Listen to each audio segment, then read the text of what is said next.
నమస్తే, నేను Yashoda. Welcome to Pallavi TV. Court కేసులు, వాయిదాలు, చిక్కుముడులు విప్పుకోలేకపోతున్నారా?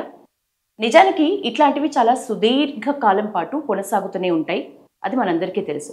కానీ అమికా ఆర్బిట్రేషన్ అండ్ మీడియేషన్ సెంటర్లో పరిష్కారం దొరుకుతుంది అంటున్నారు Amika arbitration and mediation centre president Jyotirao గారు.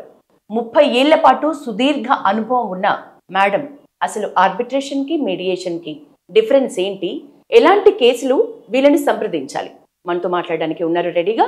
నమస్తే మేడం. నమస్కారం మేడం. బాగున్నామండి. Great madam. మధ్యవర్తిత్వం ద్వారా కేసుల పరిష్కారం గూర్చి ఏకంగా ప్రముఖ సుప్రీం జస్టిస్ మన ఎన్వి రమణ గారు చెప్పిన విషయమే. నిజానికి మధ్యవర్తిత్వం ద్వారా పరిష్కారం అయ్యే కేసులే అయితే వాటిలో సక్సెస్ రేట్ గురించి మాట్లాడుకుంటే ఎంతవరకు ఉంది మేడం? సక్సెస్ రేటు 100% ఉంటుందండి. నేను అసలు మీడియేషన్ అంటే ఏంటి, మీకు మొదలు మధ్యవర్తి అంటే ఎవరు అనేది నేను మీకు చెప్తాను, ఎక్స్ప్లెయిన్ చేస్తాను. అసలు మధ్యవర్తిత్వానికి మనం ఎందుకు వెళ్ళాలి, మధ్యవర్తిత్వానికి ఎందుకు వెళ్ళాలనుకుంటున్నాం అంటే, ఇప్పుడు ఇద్దరు వ్యక్తులు కానీ 2 గ్రూపుల మధ్యన కానీ ఎలాంటి తగాదాలు అంటే ఆస్తి తగాదాలు కావచ్చు, ఫ్యామిలీ తగాదాలు కావచ్చు, మరే ఇతరత్ర వాణిజ్య వ్యాపార ఏ తగాదాలైనా కూడా వాళ్ళిద్దరూ కలిసి, వ్యక్తులు కలిసి ఒక 3వ వ్యక్తి దగ్గరికి వస్తారు. ఆ 3వ వ్యక్తినే మనము మధ్యవర్తి అంటాం. మరి ఈ మధ్యవర్తులు మనకు పూర్వకాలం నుంచి ఉన్నారు, ఊర్లలో ఉన్నారు. పెద్ద మనుషులు పంచులు అంటారు. పెద్ద మనుషుల సమక్షంలో మేము మా కేసులను మేము మాట్లాడుకున్నాము, చేసుకున్నాము అంటారు. అంటే వాటికి ఒక ప్రామాణికత కల్పించడానికి ఈ మధ్యవర్తిత్వం అనే చట్టం ఒకటి వచ్చింది. ఎప్పటి నుంచి? మధ్యవర్తిత్వ చట్టము 2023 సెప్టెంబరు 15న మనకు అది చట్ట రూపంలో జస్ట్ 2 ఇయర్స్ బ్యాక్ ఇది వచ్చింది మనకు. ఇంతకు మొదలు దీన్ని ఏమనేవారంటే arbitration, mediation, arbitration and conciliation అనేట. ఆర్బిట్రేషన్ కి మీడియేషన్ కి డిఫరెన్స్ చెప్తాను నేను మీకు. ముందు మీకు మధ్యవర్తి అంటే ఎవరో చెప్పనియండి. ముందు మీరు ఈ రకంగా వచ్చే 3వ వ్యక్తిని మధ్యవర్తి. ఈ మధ్యవర్తులకు కూడా ఇప్పుడు సుప్రీంకోర్టు గైడ్ లైన్స్ ప్రకారం MCPC ప్రాజెక్ట్ కమిటీ అంటే mediation and conciliation project committee అని సుప్రీంకోర్టు డిసైడ్ చేసిన తర్వాత ఆ ప్రాజెక్ట్ కమిటీ వాళ్ళు నిర్దేశించినటువంటి 40 అవర్స్ మీడియేషన్ ట్రైనింగ్ అని వాళ్ళు డిసైడ్ చేసింది సుప్రీంకోర్టు. ఇప్పుడు మన దేశమంతా కూడా, మన ఇండియాలో మొత్తంలో కూడా ఈ 40 అవర్స్ మీడియేషన్ ట్రైనింగ్ కోర్సులు స్టార్ట్ అయినాయి.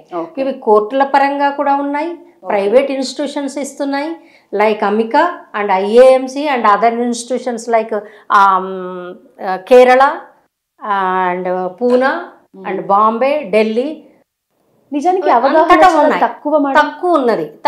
అందుకోసం ఇది ఇప్పుడు పెంచడానికి మీడియేషన్ అనేది చట్ట రూపం వచ్చింది. అందుకే ఇది వరకు పెద్ద మనుషులు చెప్పేదాన్ని మనం కోర్టులలో ఒప్పుకునేవారు కాదు. సరేలే మీరు రాసుకున్నారా, లేకపోతే లేదు. అయితే ఇప్పుడు చట్టం అనేది వచ్చిన తర్వాత మనకు మీడియేషన్ యాక్టు ఖచ్చితంగా మీడియేషన్లో కూర్చొని 2 పార్టీలు కూర్చొని రాసుకున్నటువంటి అగ్రిమెంటు చట్టపరంగా చెల్లుతుంది. కోర్టు డిగ్రీ ఎట్లానో మనకు సేమ్ ఇది కోర్టు డిగ్రీ లాగా చెల్లుతుంది. మీడియేషన్ కోసం వచ్చేటువంటి, మరి మీడియేషన్కి ఎందుకు రావాలండి, మనకు కోర్టులు ఉన్నాయి కదా అని అంటారు మీరు. కోర్టులు ఉన్నాయండి మనకు. కోర్టులలో మనకు సమయం పడుతుంది, డబ్బులు ఖర్చులు ఎక్కువ అవుతాయి. తర్వాత మీకు ఇప్పుడు తెలుసో తెలీదో కోర్టులలో మనకు 5 కోట్లకు పైగా కేసులు పెండింగ్లు ఉన్నాయి. 5 కోట్లు. మీకు మీడియేషన్స్ కేసులే మీకు 1 కోటికి పైన ఉన్నాయి మొత్తం మీద మన దగ్గర. కనుక ఇలాంటి కేసులన్నిటికీ కూడా మనం ఎంతకాలం పడుతుందో చెప్పండి.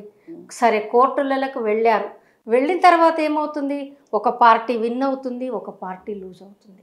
అయితే మళ్ళీ అప్పుడు ఏమవుతాయి, ఈ కక్ష కార్పణ్యాలు అనేవి ఇంత పెరుగుతాయి. పెరిగిపోయి జనాలు ఎక్కడికి వెళ్తున్నారంటే, నేను మళ్ళీ హైకోర్టుకు వెళ్తాను, లేకపోతే సుప్రీంకోర్టు దాకా వెళ్తాను, నిన్ను ఎక్కడి దాకైనా తీసుకెళ్తాను అని వృధా చేసుకుంటున్నారు. డబ్బులు సమయం అన్ని రకాలుగా మెంటల్ పీస్ పోతుంది.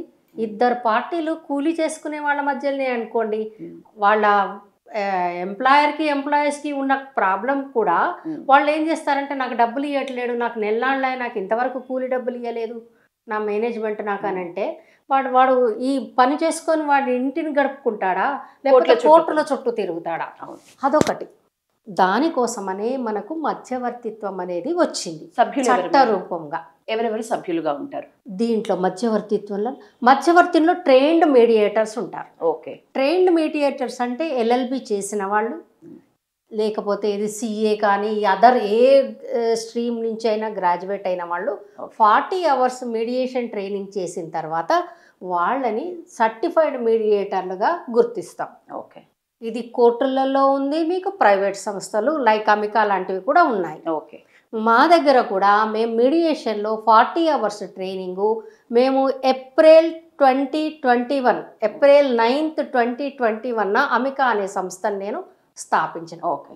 దీంట్లో కూడా నేను ఇప్పటి వరకు ఇప్పుడు 3rd టైము మీడియేటర్ కోర్సు కూడా. యాక్చువల్లీ మీకు ఇక్కడ కంగ్రాట్స్ చెప్పాలి మేడం, ఎందుకంటే మీరు 21లో స్టార్ట్ చేసినారు, 23లో దీనికి చట్టబద్ధత వచ్చేసింది. సో మీరు ఒక 2 ఏళ్ళు ముందుగానే మీరు మీకున్న ఎక్స్పీరియన్స్ దృష్ట్యా నిజంగా మిమ్మల్ని ఇక్కడ అప్రిషియేట్ చేయాలి. ఆర్బిట్రేషన్ కి డిఫరెన్స్ ఏంటి మేడం? చెప్తాను. ఇప్పుడు మీడియేషన్లోకి రావటానికి ఏంటి రీజన్ నాకు అని అంటే, యాజ్ అన్ అడ్వకేట్గా నేను లీగల్ ఎయిడ్లో ఫ్రమ్ ది బిగినింగ్ నుంచి కూడా నేను లీగల్ ఎయిడ్లో పనిచేస్తూ నా దగ్గరకు వచ్చే ప్రతి కేసుని నేను మీడియేషన్కి కాంప్రమైజ్ కావటానికి, ఎందుకంటే ఫ్యామిలీ డిస్ప్యూట్స్, ఫ్యామిలీ అంటే భర్త, భార్య, పిల్లలు, తర్వాత ఇంట్లో ఉండే పెద్దవాళ్ళు, అత్త, మామ వీళ్ళంతా ఉంటారు. అది మనకు ఫ్యామిలీ. మన ఇండియన్ సొసైటీలో ఏంటంటే ఈ ఫ్యామిలీ వ్యవస్థ అనేది ఇంకా పటిష్టంగా ఉండాలి, ఎవరికి ఎలాంటి ఇబ్బందులు రావద్దు అన్న ఉద్దేశంతోనే నేను అన్ని ఫ్యామిలీవన్నీ కూడా మీడియేషన్ల కిందికి కన్వర్ట్ చేసేదాన్ని. తర్వాత వాళ్ళు ఇంతకాలం నుంచి కోర్టు మెట్లు ఎక్కటము దిగటము, ఈ ఇబ్బందులు ఇవన్నీ ఉన్నాయి కదా, డబ్బులతో పాటు వృధా వాళ్ళ టెన్షన్స్ అదన్నీ చూసి నేను 2013 నుంచి నేను రెగ్యులర్ కేసులు చేయటం మానేసి అన్ని మీడియేషన్సే నేను స్టార్ట్ చేశాను. అది నా ఇంట్రెస్ట్. అందరికీ ఆమోదయోగ్యంగా ఉండాలని ఒక సంస్థ నేను పెట్టాలి. అది పెట్టడానికి నాకు సమయం పట్టింది, కనీసం ఈ ఆఫీస్ను నేను ఎస్టాబ్లిష్ చేసుకోవటానికి. అయినా 12 ఏళ్ళ నుంచి నేను మీడియేషన్సే చేస్తున్నాను. మీడియేషన్స్ చేస్తూ ఫ్యామిలీస్ని ఇప్పటికీ కూడా నా సంస్థలో అంటే అమికా ఆర్బిట్రేషన్ అండ్ మీడియేషన్ కౌన్సిల్లో నాకు ఇప్పటి వరకు 400 వరకు కేసులు వచ్చాయి, రిజిస్టర్ అయినాయి నా దగ్గర. విన్నారా? దాంట్లో చాలా వరకు 50 to 60% ఫ్యామిలీ డిస్ప్యూట్స్. వాటిని నేను చాలా వరకు నేను అన్నీ సెటిల్ చేశాము. ఎందుకంటే పిల్లలు ఉండే దగ్గర ఏం చేస్తామంటే అమ్మ, ఒక్కసారి పిల్లల గురించి ఆలోచించమని తల్లిదండ్రులని, ఎందుకంటే చిన్న చిన్న ఈగోస్ ఇవాళ రేపు పెళ్ళి అయిన 3వ రోజు నుంచి నా దగ్గరికి 30 ఏళ్ల వరకు కూడా వాళ్ళు సమస్యలతో వస్తుంటారు. ఎలాంటివంటే చిన్న చిన్న సమస్యలు. అంటే ఒక్కసారి మనము dialogue will solve you all the problems అన్నట్టుగా ఆ డైలాగ్ అనేది లేకుండా భార్యాభర్తలు ఒక యాంత్రికంగా బతుకుతున్నారు. ఆ యాంత్రికం నుంచి వాళ్ళను నిజం లైఫ్ అంటే ఏంటి అన్నది దర్శింపజేయటము, వాళ్లకు ఒక ఎన్విరాన్మెంట్ను, అంటే కనీసం వాళ్ళు కూర్చొని భార్య, భర్త, వాళ్ళ ఫ్యామిలీకి సంబంధించిన వాళ్ళు ఇలా ఫ్యామిలీ సెటిల్మెంట్ మా దగ్గరికి ఫ్యామిలీస్ తోటి వస్తే వాళ్ళని విడివిడిగా మాట్లాడతాము. దాన్ని ఏమంటారంటే కాకస్ సెషన్ అంటారు. విడివిడిగా మాట్లాడితే ఏంటంటే వాళ్ళ విషయాలు, వాళ్ళు ప్రాబ్లం ఎక్కడ వీళ్ళకు ప్రాబ్లం వస్తుంది ఇద్దరి మధ్యలో అన్నది ఒక్కొక్కళ్ళు విడివిడిగా ఓపెన్గా చెప్పగలుగుతారు అప్పుడు. ఎందుకంటే 10 మందిలో చెప్పేది కాదండి ఫ్యామిలీ డిస్ప్యూట్స్. మనం పేర్లు కానీ అవి కానీ మనం చెప్పలేము. డిస్ప్యూట్స్ గురించి కూడా రకరకాలు ఉంటాయి. కొందరికి ఈగో ప్రాబ్లం ఉంటుంది. ఇవన్నీ నిజానికి ఈ మధ్య ఎక్కువ కాలంలో ఎక్కువ ఆర్థికపరమైన సమస్యలే ఎక్కువగా ఉంటున్నాయి అని అంటున్నారు. నిజమేనా? ఆర్థికపరమైన సమస్యలు ఇప్పుడు మరి నా దృష్టిలో అంతగా లేవండి. నేను చెప్పగలను. ఎందుకంటే ఇద్దరు ఇంజనీర్ ఈగో ప్రాబ్లమ్స్ తర్వాత అది ఇలా వచ్చిన వాళ్ళని ముందు వాళ్ళిద్దరిని మాట్లాడిన తర్వాత ఒక జాయింట్ సెషన్ అని మళ్ళీ వాళ్ళని కూర్చోబెట్టి ఏ అనేవాడు ఇలా అంటున్నాడు, బి అనేవాడు ఇలా అంటున్నాడు, మనం ఒక మీడియేటర్గా మధ్యలో కూర్చొని ఈ సమస్యను నేను విన్నానమ్మా. ఎప్పుడు కానీ మీడియేటర్ అనేవాడు చాలా వాడికి ఉండాల్సిన లక్షణాలు ఏంటంటే ఓపిక, వినటం, మధ్యలో అస్సలు మాట్లాడి దాన్ని ఇలా చెయ్యి అలా చెయ్యని సజెషన్స్ ఇయ్యడు. మీడియేటర్ అనేవాడు జడ్జి కాడు. మీడియేటర్స్ మీన్స్ ఒక మధ్యవర్తిత్వానికి వాళ్ళ సమస్యలను వాళ్ళు పరిష్కరించుకునేటట్టుగా తీసుకెళ్ళి వాళ్ళకి ఆ అవకాశాన్ని కల్పించి ఆ ఎన్విరాన్మెంట్ను క్రియేట్ చేసేవాడే మీడియేటర్. అలాంటి మీడియేటర్సే సక్సెస్ఫుల్ మీడియేటర్స్ అవుతారు. ఓకే. ఇప్పుడు కోర్టుల్లో కూడా సెంటర్స్ ఉన్నాయి అంటున్నారు. అక్కడ కూడా ఇప్పుడు ఇంత అంటే నిబద్ధతగా పనిచేసే పరిస్థితి ఉంటుందా మేడం? ఇప్పుడు నిజానికి కోర్టులకు డిఫరెంట్ అండి కదా, ప్రైవేట్ ఇన్స్టిట్యూషన్స్ డిఫరెంట్. నేను డెడికేటెడ్గా నేను దీనికోసమే చేస్తున్నాను కనుక నేను చాలా ఖచ్చితంగా చెప్పగలుగుతాను. నా దగ్గరకు వచ్చిన 30 ఏళ్ల నుంచి ఒక ఎగ్జాంపుల్, ఒక కేసు మీకు చెప్తాను. 30 years నుంచి వైఫ్ అండ్ హస్బెండ్ ఉంటున్నారండి ఒకే చెత్త కింద, అంటే ఒకే ఇంట్లో ఉంటున్నారు, రూములు వేరు. ఏం మాట్లాడుకోవాలన్నా మీకు సినిమా పక్కీలో గోడల మీద రాసుకునేవాళ్ళు. అలాంటి వాళ్ళు, వాళ్ళ అబ్బాయి కూడా సెటిల్ అయిపోయిన తర్వాత ఇప్పుడు వాళ్ళిద్దరూ కలిసి ఉన్నారు. కలవటానికి వాళ్ళు మా దగ్గరికి 30 years కింద 30 years నుంచి మాట్లాడుకొని జంట ఇప్పుడు మాట్లాడుకొని ఒక్కటిగా ఉన్నారు. అది నేను గర్వంగా చెప్తాను. ఇంకా అలాంటి కేసులే చాలా ఉన్నాయి. తర్వాత మనకు ఫ్యామిలీ మీడియేషన్కి వచ్చినప్పుడు హస్బెండ్ అండ్ వైఫే కాకుండా ఒకవేళ వాళ్ళ మధ్యన పిల్లలు ఉంటే పిల్లల భవిష్యత్తు గురించి కూడా ఆలోచించి మేము అప్పుడు వీళ్ళని కొంచెం సర్దుకోమని మేము సలహా మాత్రమే ఇస్తాం. డెసిషన్స్ తీసుకోవాల్సింది ఎవరైతే క్లయింట్లు మన దగ్గరికి వస్తారో, పార్టీస్ వస్తాయో వాళ్ళే తీసుకుంటారు. అలా తర్వాత వీళ్ళకి ఇష్టమైతేనే మేము వాళ్ళ పేరెంట్స్ తోటి కూడా మాట్లాడతాం. అత్త మామలు ఇటువైపు అటువైపు పేరెంట్స్ ఇష్టపడితే. ఎందుకంటే ఇవాళ రేపు అంత న్యూక్లియర్ ఫ్యామిలీస్ చాలా వరకు 90% పిల్లలు వాళ్ళు ఇద్దరు అంతే తప్ప ఇంకెవరు ఉండట్లేరు. ఫ్యామిలీ సిస్టమ్ అంటే అమ్మమ్మ నానమ్మ తాత బాబాయి పిన్నులు అనే ఆ వ్యవస్థ ఎఫెక్ట్ ఎక్కువ ఉంటుంది. ఎందుకంటే ఒక జాయింట్ ఫ్యామిలీలో పెరిగిన ఎన్విరాన్మెంట్లో పెరిగిన పిల్లవానికి ఒక న్యూక్లియర్ ఫ్యామిలీలో పెరిగిన పిల్లవానికి చాలా డిఫరెన్స్ ఉంటుంది. తర్వాత ఎప్పుడైతే సింగిల్ పేరెంట్, ఎందుకంటే చాలామంది విడాకులు తీసుకొని డిఫరెంట్గా ఉండి ఎవరికి వాళ్ళు యమునా తీరి అన్నట్టుగా ఉన్నప్పుడు ఆ ఫ్యామిలీలో పెరిగే పిల్లలు చాలా ఫ్రస్ట్రేషన్లో ఉంటారు. ఎందుకంటే వాళ్ళకు తండ్రి తెలియదు. సింగిల్ పేరెంట్ ఎటైనా తండ్రి తెలియకుండానో తల్లి దగ్గరనో ఎవరో ఒక్కళ్ళ దగ్గర ఉంటారు. వాళ్ళ ఫ్రస్ట్రేషన్ చాలా ఉంటుంది. ఎందుకంటే ఈవెన్ ఇవాళ రేపు స్కూళ్ళలోకి వెళ్తే మనకు పిల్లల్ని మీరు టీచర్స్ మీటింగ్కి రావాలి అని, పేరెంట్స్ టీచర్ మీటింగ్కి రావాలని, ఈ ప్రోగ్రామ్ ఉంది పేరెంట్స్ని తీసుకురండి అని, ఇద్దరిని తీసుకురండి అని, ఇలాంటివన్నీ కూడా మనకిప్పుడు విద్యా వ్యవస్థలో ఇవన్నీ ఉన్నాయి. ఆ వాటితో పాటు కూడా పిల్లలు వాటన్నిటిని చూసి కూడా మిగతా వాళ్ళని చూసి కూడా చాలా ఫ్రస్ట్రేషన్లోకి వెళ్ళిపోయి వాళ్ళు ఎట్లా తయారవుతున్నారంటే మనం రైల్వే స్టేషన్లో అక్కడిక్కడ చూస్తాం కదా, చాలా ఆరోగ్యంగా తయారైపోయి పిల్లలు నీకేంలే నాకేంలే నువ్వెవరు చెప్పేది అన్న విధంగా వాళ్ళు తయారవుతున్నారు. దానికి కారణం ఏంటంటే ఇద్దరు ఇప్పుడు ఒక బండి నడవాలంటే ఆ 2 చక్రాలు ఉంటేనే బండి మనకు ముందుకెళ్తుంది. తల్లి తండ్రి ఇద్దరు కలిసి ఆ బండిని లాగితేనే అది ముందరికెళ్తుంది.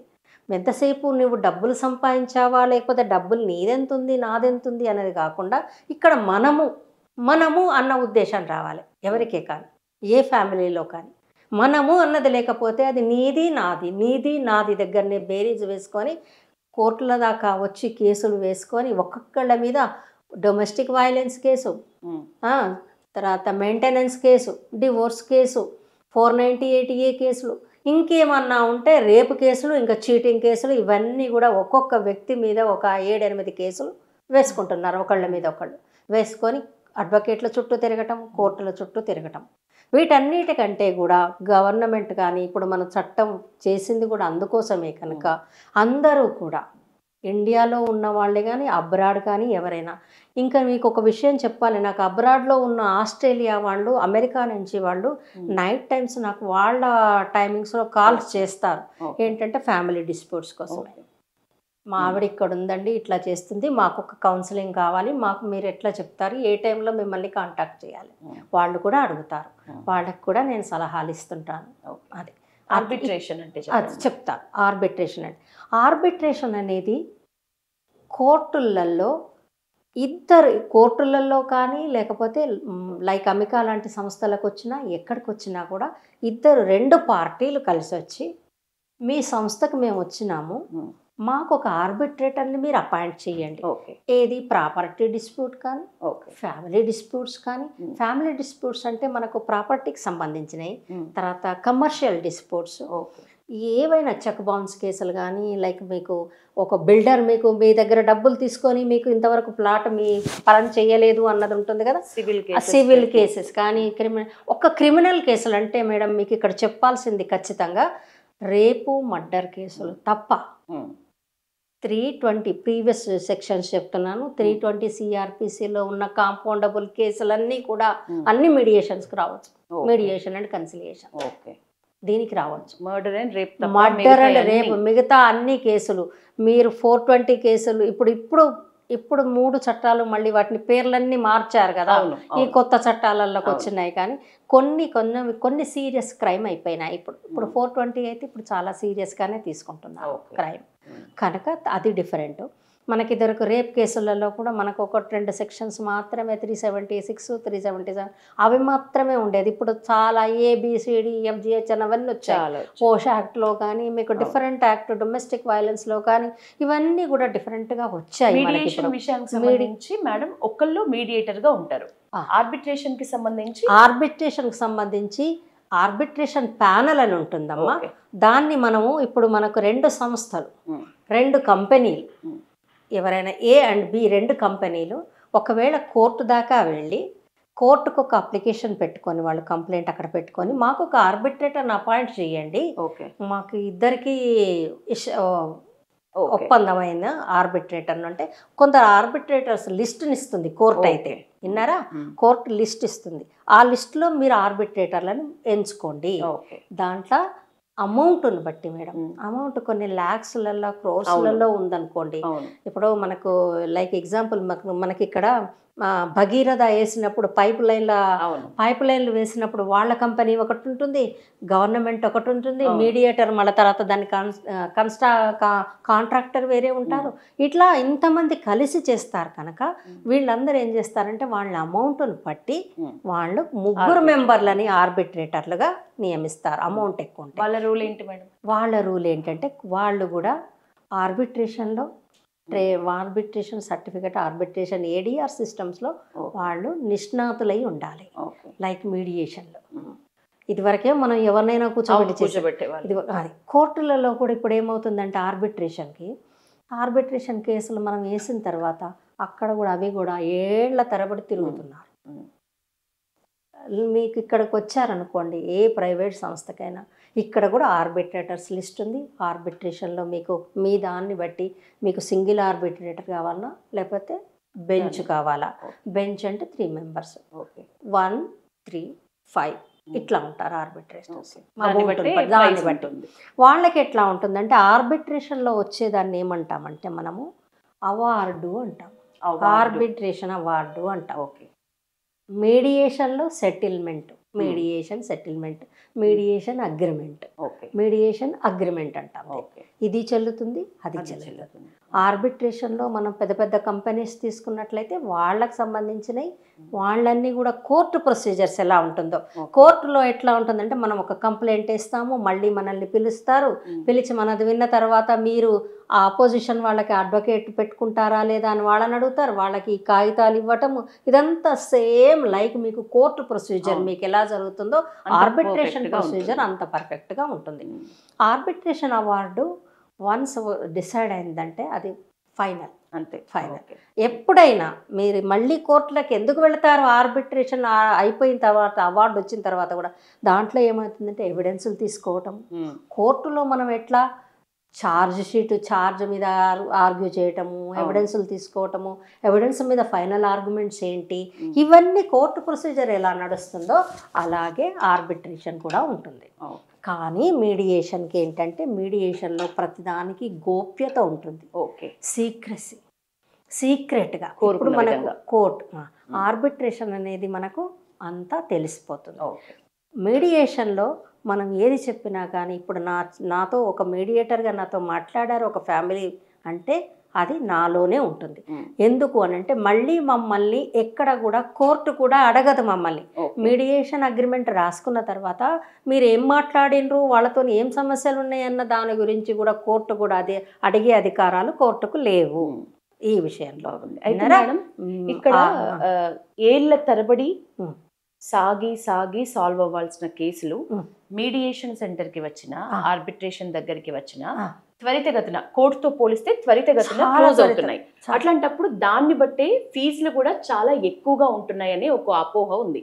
దాని గురించి ఏం చెప్తారు? అచ్చా, మీడియేషన్స్ కానీ ఆర్బిట్రేషన్స్ కానీ, ఆర్బిట్రేషన్ యాక్ట్ 1996లో షెడ్యూల్డ్ 4 ప్రకారము ఫీజులు డిసైడ్ చేసింది సుప్రీంకోర్టు. అయితే ఆ ఫీజులు కూడా ఇప్పుడు రీసెంట్గా ఇప్పుడు షెడ్యూల్ 4 తీసేసారు. ఎందుకనంటే ఆర్బిట్రేషన్ ఫీజెస్ చాలా ఎక్కువ ఉన్నాయి. చాలా కంపెనీస్ పెద్ద పెద్ద కోట్ల వ్యవహారం ఉంటుంది కాబట్టి ఎక్కువ ఉన్నాయని ఇప్పుడు తీసేశారు. ఇప్పుడు షెడ్యూల్ 4 తీసేసిండ్రు కనుక ఇప్పుడు ఎవరైనా ఇప్పుడు ఒక ఏ ఇన్స్టిట్యూట్ అయినా, ప్రైవేట్ ఇన్స్టిట్యూట్ అయినా కూడా వాడి రూల్స్ అండ్ రెగ్యులేషన్స్ వాడు రాసుకొని నేను 5 రూపాయలకే చేస్తాను, లేకపోతే నేను 50 కోట్లకే చేస్తాను అనవచ్చు. ఓకే. తర్వాత మీడియేషన్ ఫ్లెక్సిబిలిటీ, మీడియేషన్లో చాలా నామినల్ ఫీజు. ఓకే. నేను విన్నది ఏంటంటే మరీ ఆర్థికంగా స్తోమత లేని వాళ్ళ కొన్ని కేసులు కూడా మీరు ఫ్రీగా చేస్తారని కూడా నేను అమ్మా 2013 నేను మీడియేషన్స్ స్టార్ట్ చేసిన తర్వాత కూడా నేను అంతకాలం నుంచి ఒక 30 years నుంచి నేను ఫ్రీగా చేసిందాన్ని. నేను ఎక్కడి నుంచి ఏ క్లయింట్ దగ్గర నుంచి నేను ఒక సింగిల్ ఎన్పి తీసుకున్నదాన్ని కాదు. నాకు వచ్చేవి ఏమున్నా కానీ నేను ఆర్బిట్రేషన్స్ చేస్తాను. ఎన్ఎస్సి వాళ్ళు నాకు ఫీజు ఇస్తారమ్మా. ఎన్ఎస్సి వాళ్ళ రూల్స్ ప్రకారం షెడ్యూల్ 4 ప్రకారం ఇయ్యరు నాకు. ఓకే, చాలా తక్కువ ఉంటాయి. సరే, ఆ వచ్చేదేదో నేను మీడియేషన్కి కన్వర్ట్ చేస్తాను. చెప్పలేము ఇయ్యలేము అన్న వాళ్ళ కేసులన్నీ ఫ్రీగానే చేస్తాను. మామూలుగా నేను ఇప్పుడు ఇక్కడ నా ఇన్స్టిట్యూషన్లో నేను ఇప్పుడు అందరిని అడుగుతున్నాను, ఒక 1000 రూపాయలు రిజిస్ట్రేషన్ ఫీజు కట్టండి, నామమాత్ర ఫీజు మీడియేషన్కి. అది మేడం, ఇప్పుడు మీడియేషన్ సంబంధించి ఎక్కువ కుటుంబ ఫ్యామిలీ డిస్ప్యూట్స్ కి సంబంధించి ఎక్కువ వస్తున్నాయి అని అన్నారు. సో ఫ్యామిలీ డిస్ప్యూట్స్ లో ఈ సమస్యలు కోర్టు కేసుల దాకా వెళ్ళిన వాళ్ళు మన దగ్గరికి వచ్చినప్పుడు ఆ కేసులు, పగ, ప్రతీకారాలు పెరిగి పెంచుకుని ఉన్న వాళ్ళు ఈ మీ మీడియేషన్ సెంటర్ కి వచ్చిన తర్వాత సాల్వ్ చేసే విధానంలో ఎక్కడ ఎక్కువగా వాళ్ళు తగ్గిపోతున్నారు మేడం? ఏ పాయింట్ దగ్గర? ఏ పాయింట్ అంటే వాళ్ళు ఎంత ఫ్రస్ట్రేషన్లో ఉంటారంటే అమ్మ, ఇప్పుడు మనం ఎదురుగా ఉంటే నమిలి మింగేతామా అన్నంత కోపంలో ఉంటారు. అలాంటి వాళ్ళని కూల్ చేస్తాం మేము. ఎందుకంటే వాళ్ళకి వెన్ను తట్టి ముందు వాళ్ళతో చాలా ఓపికగా వినటము, వాళ్ళు చెప్పేదంతా వినటం. సరే నాన్న, ఓకే, నీకు ఈ ప్రాబ్లం అయింది, నీకు ఈ ఇబ్బంది ఉంది అంటున్నావు, ఓకే, నేను ఆవిడతోటి కూడా మాట్లాడతాను. మాట్లాడిన తర్వాత మనం కూర్చొని సార్ట్ అవుట్ చేసుకున్నాం. ఇప్పుడు కోర్టులలో ఉన్న వాటికి కూడా మళ్ళీ మీడియేషన్లకు ఎందుకు వస్తున్నారంటే అక్కడ తిరగలేక, అడ్వకేట్లకు పెట్టలేక, సమయము, డబ్బులు, వీళ్ళ మెంటల్ స్ట్రెస్, అలాంటి కేసులు కూడా వస్తాయి. వచ్చి వాళ్ళు ఇక్కడ సెటిల్ చేసుకొని మేము అమ్మికా మధ్యవర్తిత్వంలో మేము సెటిల్ చేసుకున్నాము అన్న ఒక అగ్రిమెంట్ కాగితం మళ్ళీ కోర్టులో వేస్తారు, వెళ్ళిపోతారు. ఓకే. అమ్మికా మధ్యవర్తిత్వం దగ్గర కూడా తేడా వచ్చిన వాళ్ళు, మాట వినని వాళ్ళు, ఒక పార్టీ ఒప్పుకున్నా ఇంకొక పార్టీ ఒప్పుకోలేని వాళ్ళు, వాళ్ళ పరిస్థితిని ఎట్లా సాల్వ్ చేస్తున్నారు? వాళ్ళు అంటే ఇంతవరకైతే నాకు అలా తగలలేదు నా ఎక్స్పీరియన్స్ ప్రకారం. అయితే అలా వచ్చిన వాళ్ళని కూడా నేను మౌల్డ్ చేయగలుగుతానన్న కాన్ఫిడెన్స్ నాకు ఉంది. ఎందుకంటే నా దగ్గరకు వచ్చిన వాళ్ళు ప్రతి వాళ్ళు మీది విన్న తర్వాత నాకు చాలా రిలీఫ్ వచ్చింది మేడం అన్న వాళ్ళే ఉన్నారు. కనుక నాకు అట్లాంటి ఇబ్బంది కాలేదు ఇంతవరకు. ఇది తర్వాత మీడియేషన్కు ఆర్బిట్రేషన్కు ఇదే డిఫరెన్స్. ఈ అవార్డు ఒకటి ఉంటుంది. ఒకవేళ మీకు ఆర్బిట్రేషన్ జరిగిన తర్వాత కూడా ఫ్యామిలీ సెటిల్మెంట్ అంటే ఒక్క ఫ్యామిలీ ఆ భార్యాభర్తల విషయమే కాకుండా ఫ్యామిలీ సెటిల్మెంట్ అంటే చిన్న చిన్న ప్రాపర్టీస్ ఉన్నా, ఇంట్లో ఏదన్నా వస్తువులున్నా, మేము ఇది పంచుకుంటున్నాము అన్నా ఆ విభజన కోసం కూడా వస్తారు. ఓకే, అలాంటివి కూడా ఉంటాయి. సానుకూలంగా మనం ప్రాపర్టీస్ గొడవలు లేకుండా విడిపోవడానికి కూడా షేరింగ్ దానికోసం కూడా వస్తారు. అట్లాంటివి మేడం, మీరు రాసిన పేపర్ లో మీరు వచ్చిన ప్రచురణలు, మీ గూర్చి రాసిన వాటిల్లో నేను మీ మాటల్లోనే చదివాను. నిజానికి ఒక ఫ్యామిలీలో వైఫ్ కానీ హస్బెండ్ కానీ వాళ్ళ తల్లిదండ్రులకి ఇంటికి సంబంధించిన ప్రతి విషయాన్ని షేర్ చేసుకోవటం వల్ల కూడా సమస్యలు పెరుగుతున్నాయి. ప్రతిదీ భూతద్దంలో పెట్టి చూడటం వల్ల కూడా. దాని గురించి కొంచెం చెప్తానమ్మా. ఇప్పుడు పెళ్ళయ్యారు అని అంటే అమ్మ 25 ఏళ్లకు 30 ఏళ్లలోపు వాళ్ళే చేసుకుంటున్నారు. అవును, మరి ఇప్పుడు ఇదివరకు అట్లాగా 18 years 16 years వాళ్ళ అండర్ ఏజ్ వాళ్ళు ఎవరు చేసుకోవట్లేదు. ఇప్పుడు 25 వయసు ఉన్నవాడు పెళ్లి చేసుకుంటున్నప్పుడు వాళ్ళకి మెచ్యూరిటీ ఉంటుంది కదమ్మా. ఆ మెచ్యూరిటీ ఉన్న మైండ్స్ మనం ఒకవేళ ఒక యూపీఎస్సీ ఎగ్జామ్ రాసుంటే ఒక జిల్లాకి వాడు జాయింట్ కలెక్టర్గా వెళ్తాడు. ఆ జిల్లా అడ్మినిస్ట్రేషన్ చూడగలిగిన బుర్రని మనము పెళ్లి చేసిన తర్వాత వాడి ఫ్యామిలీని వాడు ఎందుకు దిద్దుకోలేకపోతున్నాడు, ఎందుకు సరిగ్గా ఉండలేకపోతున్నారు అంటే ఇక్కడ కొన్ని కారణాలు ఉన్నాయమ్మా. దీనికోసం ఎందుకు ఉండలేకపోతున్నారు అంటే వాళ్ళు పెళ్లికి ముందు ఒక కౌన్సిలింగ్ అనేది తీసుకోవాలి కంపల్సరీ. ఇప్పుడు ఈ రోజుల్లో జరిగి ఎందుకు అని అంటే అమ్మా మెడికల్ ఇష్యూస్ లేదండి. పేరెంట్స్ ఇప్పుడు రెండు వైపులు ఇప్పుడు మనం పెళ్లి చేసుకోవటానికంటే ముందే ఇటు పేరెంట్స్ ఇటు పిల్లలు ఇటు పేరెంట్స్ అటు పేరెంట్స్ నలుగురు ఈ నలుగురు ఆ నలుగురు కలిసి కూర్చొని ఒక కౌన్సిలింగ్ తప్పకుండా రావాలి. ఎందుకు అంటే ఆ కౌన్సిలింగ్ లో కంపాటబిలిటీ ఉందా లేదా, అమ్మా నేను ఇంత చదువుకున్నాను, నువ్వు తక్కువ చదువుకున్నావు, నా జీతం ఇంత, నీ జీతం తక్కువ, తర్వాత నీ ఎడ్యుకేషన్ ఇట్లా, నువ్వు మీ ఇంట్లో ఇట్లున్నావు, మా ఇంట్లో ఇట్లుండాలి, ఇలాంటివన్నీ చిన్న చిన్న ఇష్యూస్ వాళ్లకు తెలియదు. ఆ కౌన్సిలింగ్ అనేది తీసుకోవాలి. వీటిల్లో ముఖ్యమైనది మెడికల్ టెస్ట్ అనేది లేకపోతే ఏమవుతుందమ్మా, వాళ్ళు కన్సర్మేట్ కాలేకపోతున్నారు. పెళ్ళైన 3rd day నుంచే నేను ఉండను అని వచ్చేస్తున్నారు అమ్మాయిలు కానీ అబ్బాయిలు కానీ. దానికి రకరకాల ఈగోస్, ఒకటి ఉంటే ప్రాబ్లం ఇంకో దాని మీదకి పెట్టి గొడవలు పడటము. వీటన్నిటికంటే ముఖ్యంగా ఈ పేరెంట్స్ ఉంటారు చూడండి రెండు వైపులా కూడా. పొద్దున్న లేచినప్పటి నుంచి అమ్మా లేచావా, కాఫీ తాగావా, కాఫీ ఇచ్చావా, ఏం చేస్తున్నారు, ఉండిందా లేదా, తిన్నారా, పడుకున్నారా, ఈరోజు ఏం చేశాను, ఇంత ఇన్వాల్వ్మెంట్ వాళ్ళ దాంట్లో ఉండేసరికి పిల్లలు ఏమనుకుంటారంటే 25 ఏళ్ల వరకు తల్లిదండ్రుల దగ్గర ఉన్న అబ్బాయి కానీ అమ్మాయి కానీ మా మమ్మీ చెప్పేది కరెక్టేమో, నేను సరిగ్గా డిసైడ్ చేసుకోలేకపోతున్నా మనము అంటే వీళ్ళిద్దరి మధ్యన అండర్స్టాండింగ్ అనేదే లేకుండా పోతుంది, లేకుండా పోతుంది. పోయి ఏం చేస్తున్నారంటే మా అమ్మ చెప్పిందే రైట్, మా డాడీ చెప్పిందే రైట్, మా సిస్టర్ చెప్పిందే రైట్ అని వాళ్ళు అనుకొని సంసారాలను కూల్చుకునే వరకు కూడా తెస్తున్నారు. మేము విడాకుల వాటికి వెళదాము అని. ఎందుకంటే నాకు ఇష్టం లేదు. ఆ ఇష్టం లేదు అన్నదానికి రీజన్ ఏంటి, అక్కడ కొన్ని మెడికల్ ఇష్యూస్ ఉంటున్నాయండి, అమ్మాయిలకు ఉంటున్నాయి, అబ్బాయిలకు ఉంటున్నాయి. కొన్నేమో ట్రీటబుల్ ఇష్యూస్, కొన్నేమో నాన్ ట్రీటబుల్ ఇష్యూస్.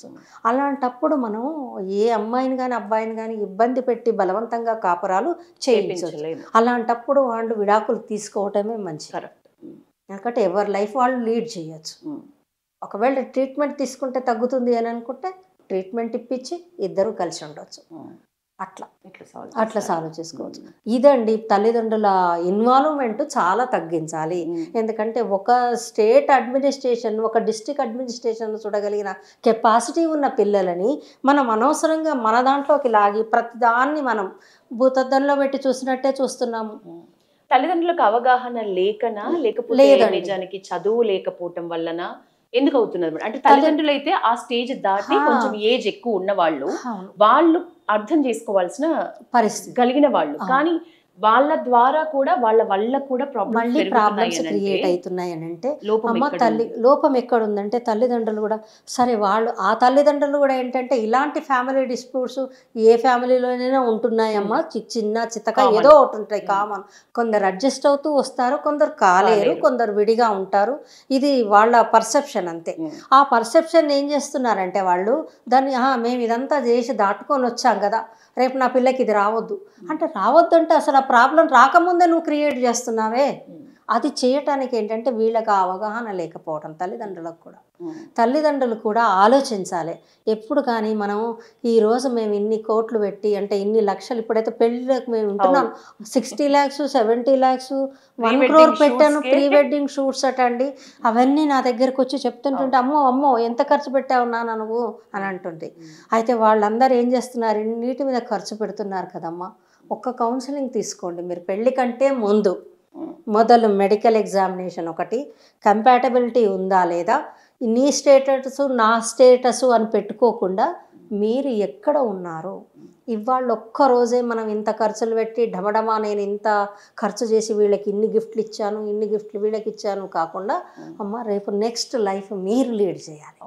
ఆ లీడ్ చేయటానికి మీ ఇద్దరి మధ్యన ఒక అండర్స్టాండింగ్, ఒక అవగాహన.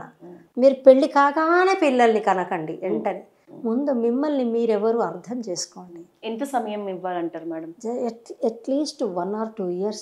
ఓకే. అది తర్వాత పెళ్ళికి మీరు ఆ ఎంగేజ్మెంట్లు అని చేస్తున్నారు కదమ్మా ఇప్పుడు ఈ మధ్యలో చాలా ట్రెండ్ అయిపోయింది వాటి. ఆ ఎంగేజ్మెంట్ చేసిన తర్వాత కూడా ఒక 1 year టైం ఇవ్వండి. అట్లీస్ట్ 1 year ఇవ్వండి. ఎందుకు అని అంటే మళ్ళీ మీకు పెళ్లి కాగానే 3వ నాడే మళ్ళీ వస్తున్నారు కదా, దానికంటే ఇది బెస్ట్. మీరు ఒకరినొకరు అర్థం చేసుకోండి.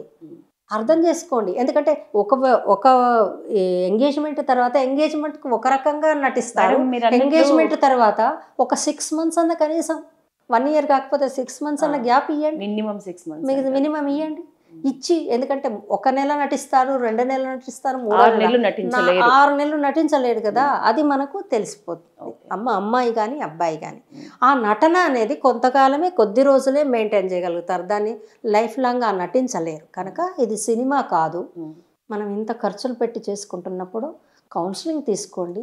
మీరేంటి, మీరు ఎలా ఉండాలి, రేపు లైఫ్ను మనం ఎట్లా లీడ్ చేయాలి. మనం ఒక 2 పార్టీలు మంచిగా సంబంధం కుదిరింది మేడం, అబ్బాయికి అమ్మాయికి సెట్ అవుతుందా లేదా అనే గందరగోళం వాళ్ళల్లో కంటే ఎక్కువ పేరెంట్స్ లో ఉంటది. సో ఇక్కడికి వస్తే ఇద్దరికి కుదురుతుందా లేదా అన్న విషయం కూడా మనం చెప్పగలమా అంటే మేడం, కంపాటబిలిటీ ఉందా లేదా అంటే, సరే ఈయన బిహేవియర్ ఎలా ఉంది, ఈ అమ్మాయి బిహేవియర్ ఎలా ఉంది, ఈ బిహేవియర్ను ఇద్దరు కలిసి అండర్స్టాండ్ చేసుకోగలుగుతారా లేదా, కంపాటబిలిటీ వరకు. అంతేకాని మనం ఏం జ్యోతిష్యులం కాదు, ఆ జ్యోతిష్యులు చెప్పేది కూడా నిజం కాదమ్మా. ఏది కానీ ఇది లైఫ్, ప్రాక్టికల్ మేడం. ఈ మధ్య కాలంలో సెటిల్ అయ్యాకే పెళ్లి చేసుకోవాలి అనే ఉద్దేశంతో 30 ఏళ్ళు దాటే వరకు కూడా అమ్మాయిలు అబ్బాయిలు సెటిల్మెంట్ ఫస్ట్ అనే దానికే ప్రయారిటీ ఇస్తున్నారు. అది ఎంత వరకు కరెక్ట్ అంటారు? సెటిల్మెంట్ అంటే వాళ్ళ దృష్టిలో ఏంటి, ఒక్కొక్కళ్ళ పర్సెప్షన్ డిఫరెంట్ గా ఉంటుంది. జాబ్ స్కేల్ ఉండాలి, మనం ఫారెన్ టూర్లు వెళ్ళగలగాలి, అది ఆలోచించటం అంతే. ఎందుకంటే అంత హైఫైగా ఆలోచించటం కొంచెం స్టార్టింగ్ లో తప్పని నా ఉద్దేశం. ఎందుకనంటే అమ్మ, మనం ఒక కుటుంబ వ్యవస్థ మనది భారతదేశంలో, మనదంతా వ్యవసాయదారుల కుటుంబాలే. మన దగ్గర ఒక్కళ్ళు బాగుపడితే ఇంకోళ్ళని కూడా మన ఫ్యామిలీని, తల్లిదండ్రులను చూడటము, తర్వాత వాళ్ళకి అవసరాలు ఉన్నాయి, హెల్త్, ఇవన్నీ కూడా ఉండాలి కదా. ఇవన్నీ చూసుకున్నాక మీరు నిజంగానే మీరు అన్నీ చూసుకుంటూ మీరు మీ ఆనందం కూడా చూసుకోండి, బాగుంటుంది. లేకపోతే తల్లిదండ్రులను పెళ్లి కాగానే వాళ్ళని వదిలేస్తాను, వాళ్ళ దగ్గరికి నేను వెళ్ళను, వాళ్ళతో నేను ఉండను, అత్తమ్మతో నేను ఉండను, ఇలాంటి బిహేవియర్, ఆ బిహేవియర్ అనేది మనకు వాళ్ళ దాని మీద ఆధారపడి ఉంటుంది. మనకి ఎంత డబ్బులు సంపాదించినా ఏం సంపాదించినా అమ్మ, ఒక సాటిస్ఫాక్షన్, ఒక ఆనందం, మనసులో నుంచి కలిగే ఆనందం అనేది మనకి ఫ్యామిలీ అనేది మొత్తం ఉంటేనే వస్తుంది. ఎంత న్యూక్లియర్ ఫ్యామిలీస్ కానీ ఎలా ఉన్నా కూడా మనకు మన పేరెంట్స్, వాళ్ళ పేరెంట్స్ అందరినీ మనం కనీసం పండగలకు వాటికి, ఇప్పటికీ నాకు కొంతమంది యుఎస్ నుంచి ఫోన్ చేసేవాళ్ళు ఉంటారు, మేడం మేము ప్రతి సంక్రాంతికి వస్తాం మేడం మేము. అవును నాన్న, రావాలి నాన్న, ఎందుకంటే ఇది మన వ్యవస్థ, మన వ్యవస్థను మనం అందులోనే ఉంటాం కదా. అందరు ఉంటేనే మనం బాగుంటాం, అందరు బాగుంటేనే మనం బాగుంటాం. ప్రకారం మీరు చెప్పండి, పెళ్లికి ఏ ఏజ్ కరెక్ట్ అంటారు? ఇప్పుడు మీరు ఎన్నో కేసులు చూస్తారు అమ్మ. ఈ 25 to 30 అన్నారు కదా, మీరు చెప్పిన ఏజ్లు కరెక్టే. కాకపోతే దీనికి కూడా ముందు, ఎందుకంటే ఎంత హైఫైగా ఆలోచించకండి. ఇది life, real life different from the me cinema life కదా. ఇప్పుడు ఏదో పనికిరాని సోప్స్ అన్నీ టీవీ సీరియల్స్ చూస్తారండి, అవి చూసి నాకు కాఫీ ఇవ్వలేదని ఒకడంటాడు, నాకు సరిగ్గా పెట్టలేదని, నా చీరలు బాగాలేవని, ఇలాంటివి వస్తున్నాయి. ఆ సోప్స్ అన్నీ చూసి వాటిల్లో మీరు నిమగ్నమయ్యి వాటిని లైఫ్ అనుకోకండి. మీ లైఫ్ డిఫరెంట్, మీరుగా బతకండి, మీరుగా ఎదగండి. అది పిల్లలు ఉన్న దగ్గర ఇంకా బాగా ఆలోచించాలి మనకి, ఎందుకంటే పిల్లల భవిష్యత్తు చాలా ముఖ్యమమ్మా. ఇవాళ రేపు విడిపోతే అసలు ఆ తల్లిదండ్రులు లేని పిల్లలు ఎంతమందిని మనం అనాథలుగా ఎన్ని రకాలుగా క్రైమ్స్లలో ఇన్వాల్వ్ అయ్యి వాళ్ళు ఎక్కడెక్కడ ఉన్నారు. జువెనైల్ జస్టిస్లో మీరు చూసారో లేదో మేము చూస్తుంటుంటాం కోర్టు అక్కడికి వెళ్ళి ఎంత భయంకరమైన పరిస్థితులలో ఉంటారు వాళ్ళు. వాళ్ళకి ఎవరూ తెలియదు, ఏ రిలేషను లేదు వాళ్ళకి, ఎవరు అన్నది ఏమీ లేకుండా బతుకుతారు. అట్లాంటి పరిస్థితి ఇప్పుడు మీరు పెళ్ళిళ్ళు చేసుకున్న మీ లైఫ్లలో రానియకండి. పిల్లల్ని పిల్లలుగా చూడండి, వాళ్ళ టైం ఇవ్వండి. మీ కొట్లాటలు ఏమున్నా మీ బెడ్రూమ్లో మాట్లాడుకొని అక్కడే సాల్వ్ చేసుకోండి. కాలేదనుకోండి ఒక మధ్యవర్తి దగ్గరికి రండి. పిల్లల ముందు అసలు మాట్లాడుకోవద్దు, పెద్దల దాకా తీసుకువెళ్ళద్దు. మేడం, లాస్ట్ క్వశ్చన్ కొద్దాము. చెప్పమ్మా. ఇన్నేళ్ల అనుభవం, ఇన్ని కేసులు ఓపికగా వినడమే మీడియేటర్ ప్రధాన లక్షణం. సో ఇంత ఓపికగా విని ఎన్నో రకాల కేసులు, మీ మైండ్ ఎట్లా ప్రశాంతంగా ఉంటుంది, మీ లైఫ్ స్టైల్లో మీరు ఎట్లా మంచిగా నిద్రపోతున్నారు, మీ లైఫ్ స్టైల్లో ఒక రోజు ఒక డేని తీసుకుంటే మీకు టపి మన నిద్ర పోగానే పడుతుందా మేడం? అంటే కేసులు విని విని ఉంటారు. పట్టదమ్మా. ఎందుకు పట్టదు అని అంటే, అరే ఈ ప్రాబ్లం తోటి వచ్చారు కదా వీళ్ళు అది సాల్వ్ చేయాలి, చేశాక నాకు తృప్తి అనిపిస్తుంది. అది అట్లా ఉంటుంది. నేను అందుకే నైట్ 2 o'clock వరకు కూడా నేను ఫోన్ కాల్స్ బయట వాళ్ళు చేసి మాట్లాడతాను, వాళ్ళతో ఇంటరాక్ట్ అవుతాను. ఎక్కువ ఫోన్లోనే అవుతుంటా మేడం? అది ఫోన్లో వాళ్ళు బయట స్టేట్స్ వాళ్ళు. ఇక్కడి వాళ్ళైతే మామూలుగా టైం తీసుకుంటారు, వస్తారు, వచ్చి కలుస్తారు. ఎందుకంటే ఒక్కొక్క ఫ్యామిలీ మీడియేషన్ ఒక్కొక్కళ్ళతోటి మాట్లాడటానికి కూడా నాకు అట్లా 1 hour 2 hours అట్లా కాకుండా కొంచెం ఒక సెషన్ ఎక్కువగానే పడుతుంది, 1 or 2 sessions పడుతుంది. ఎందుకంటే అది ఫ్యామిలీ డిస్ప్యూట్స్ అండి. ఇదేదన్నా ప్రాపర్టీ కాదు, ఇదేదో నా కాగితం నీకు ఇస్తున్నాను నువ్వు తీసుకెళ్ళిపో అనటానికి కాదు కదా. అది అందుకోసం దానికి ఓపిక, మనం చేయగలిగినంత చేయాలి. అది నా ఉద్దేశం. మీడియేషన్లతోటి మనం కోర్టుల్లో ఉన్న కేసులన్నిటినీ కూడా ఇప్పుడు రీసెంట్గా మొన్న 3 days కింద సుప్రీంకోర్టు మీడియేషన్ డ్రైవ్ స్టార్ట్ చేసింది. మీడియేషన్ డ్రైవ్ స్టార్ట్ చేసినప్పుడు అన్ని కోర్టుల్లో ఉన్న అన్ని రకాల కేసులు కూడా మీడియేషన్కి వెళ్ళమంటుంది. అందరూ కూడా మీడియేషన్ ఉపయోగించుకొని అందరూ లైఫ్లలో అందరూ కూడా హ్యాపీగా ఉండాలన్నదే నా ఈ మీడియేషన్ ఉద్దేశం. మీడియేషన్ ఉద్దేశం ఓకే మేడం. మీరు ఫైనల్గా అంటే ఈ పాత్రలో నడవబట్టి ఇందులోనే సీరియస్గా మీరు జాబ్ చేస్తూ 30 ఏళ్ళ అనుభవం కదా. సో ఫ్యూచర్లో ఒక ఫైనల్ గోల్ అంటే జ్యోతిరావు మేడంకి ఏంటి? నాకు మీడియేషన్లో నాకు అందరూ హ్యాపీగా ఉండటమే. మీడియేషన్స్ చేసుకొని, ఎందుకంటే ఈ రిజల్ట్స్ కనిపించాలి. కోర్టులలో ఎందుకమ్మా దొరుకుతుంది న్యాయం, కానీ చాలా లేట్ అవుతుంది. నేను ఒక మాట విన్నా, మీరు న్యాయం అంటే గుర్తొచ్చింది. కోర్టులో గెలిచిన పార్టీ ఏమో కోర్టు ఆవరణలో ఏడుస్తాడంట, ఓడినవాడు కోర్టు ఆవరణలో ఏడుస్తాడు, గెలిచిన వాడు బయటికి వెళ్ళి ఏడుస్తాడు. ఎటొచ్చినా ఏడుపైతే తప్పదు, సమయం వృధా, ధనం వృధా. నిజానికి అన్నిటికంటే మెంటల్ పీస్ అనేది ఉండదు కోర్టుల చుట్టూ తిరగటం వల్ల. కోర్టులలో మనకి ఇన్ని కేసులు పేరుకుపోవటానికి కూడా ఒక రీజన్ ఏంటంటే మనకు సరి అయిన జడ్జెస్ లేకపోవడం. జడ్జెస్ అంటే మనకు రిక్రూట్మెంట్లు తక్కువ ఉండటం, స్టాఫ్ తక్కువ ఉండటం. అందుకనే ముందు మాకు ఇట్లా వస్తుంటాయి లోక్ అదాలత్లో కూడా అట్లా. అది thank you so much madam, ఈరోజు మీ వాల్యుబుల్ టైం మాకు ఇచ్చినారు. వ్యూవర్స్కి ఒకటి ఈ ఇంటర్వ్యూ ద్వారా అర్థమవుతుంది ఏంటంటే, జన్మలో నడిచి కలిసి ఉండాల్సిన వాళ్ళు 3 నాళ్ళ ముచ్చట చేసుకుంటున్న కుటుంబాలు ఎన్నో. మీడియేషన్ ద్వారా మాత్రం ప్రాబ్లం మీద మనం చిన్నదైనా పెద్దదైనా ఎంత ఫోకస్ చేస్తున్నాం, మన దృష్టికోణం ఎట్లా మారాలి, ఆ చూసే దృష్టికోణం మారటానికి మాత్రం మనకు ది బెస్ట్ సెంటర్ అనే చెప్పొచ్చు ఇప్పుడు అమిక మీడియేషన్ అండ్ ఆర్బిట్రేషన్ సెంటర్ని.